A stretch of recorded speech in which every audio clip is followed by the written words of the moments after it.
everybody, I'm Arglefumph. This is a video walkthrough for DinerTown Detective Agency. This is a mystery-themed spin-off of the DinerTown series. So in the DinerTown series, you play as Flo, she runs a diner, she gives food to lots of people. One of her customers is this guy, Bernie, and Bernie has decided he's gonna be a detective today. He's gonna be a detective and solve a bunch of mysteries. I believe there are 25 or 27 mysteries in total. So you can play this game in timed mode or relaxed mode. Timed mode comes with a timer, so you've got to move quickly. Relaxed mode, no timer. We're gonna try timed mode. I'll try this out, see if I can do it. If not, I'll switch to relaxed mode, okay? So I do want to apologize here because there is no opening cutscene to the game. That didn't work on my computer. For whatever reason, the opening cutscene crashes the game. It is done in Flash, and this is kind of an old game, so maybe that's why the opening cutscene didn't work. So I apologize. We had to skip over the opening cutscene. But the story is what I told you. Bernie wants to be a detective. He's got the Big Core Detective Kit. So this tutorial will tell us how to solve mysteries. First mystery is the Natural History Museum, the case of King Butt. King Butt. Someone snuck in last night and got prehistoric on the museum. Have you ever seen a priceless Egyptian vase filled with chocolate pudding? It isn't pretty. Delicious, sure, but not pretty. So we have 3 distinct steps in this investigation. First step is searching the crime scene. So this is pretty simple. Here on the left-hand side of the screen, we have a list of 18 items that we need to find. So you need to find these items on the screen and click on them. If you ever get stuck, there's a hint button. That will help you out a lot. And there's a magnifying glass for invisible items. So you see these 3 items on top, they're grayed out. Those are invisible items. You need to use the magnifying glass to locate them. And there's a PI badge in every screen, giving you 5 extra minutes. Okay, so let's use a hint. Okay, so the hint says there's an invisible item here. So notice I can't see it with the naked eye, but I can see it with my magnifying glass. That's what the game means by an invisible item. Okay, so let's see if we can find these other items. We need a biplane, we need a violin, we need a belt, we need some wall graffiti, we need a marker here. And oh yeah, Bernie's talking about some of the items you find. You see him at the bottom of the screen. So some of these items are clues, really. So like that one pink marker indicates the culprit likes the color pink.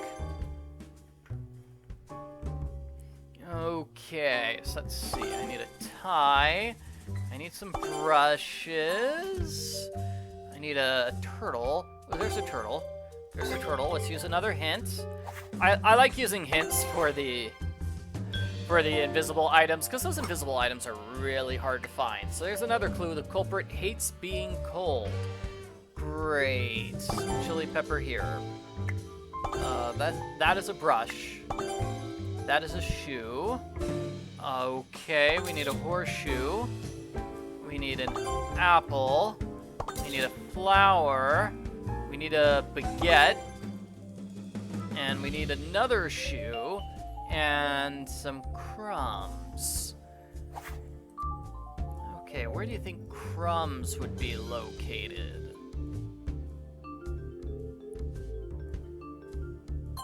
I don't know. I'll use a hint. Hint says right over there, right over there. Okay, so let's see if I can find the shoe then. Okay, only 1 item left. This shoe, that's not a shoe, but if you click on wrong objects and you click very, very quickly, you get a penalty. You get a penalty. They take time off the clock. So that's the way the game makes sure you don't click around randomly, just trying to click on everything, trying to cheat your way to the solution. I never knew how creepy the museum could be at night. Flo, you won't, tell anyone about all the sobbing and shaking? Don't worry, I can keep a secret, Bernie.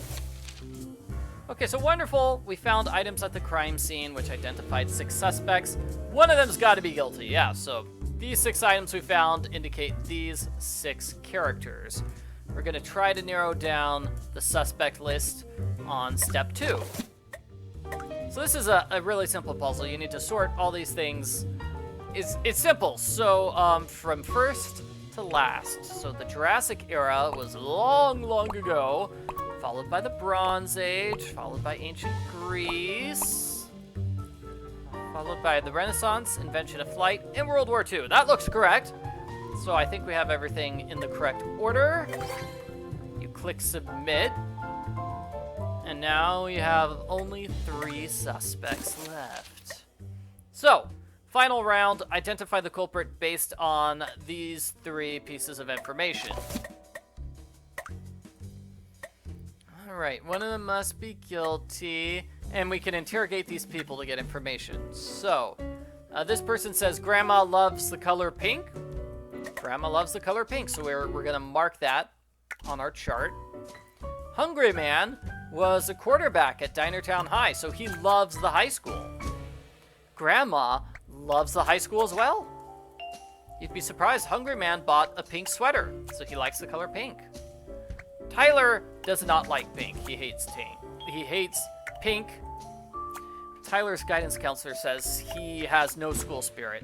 In fact, he hates his school. It's got too many bullies. Grandma loves her cruise to Alaska, so she likes cold weather. Hungry Man hates cold weather. Tyler loves cold weather. Alright, so we know the culprit loves the high school and the color pink, but hates cold weather. So who is the culprit? It's gotta be Hal the Hungry Man. So I mark Hal as guilty, the other 2 as innocent. Let's submit this solution. I think we have our culprit. A guy works up a big appetite walking around a museum all day, but when I politely complained about the meager size of my Great Pyramid of Spuds, the curator accused me of having the appetite of a T-Rex. Case solved. And we have solved the case of King Butt. Yay! And now I'm on the Wall of Fame. Hooray! I am famous.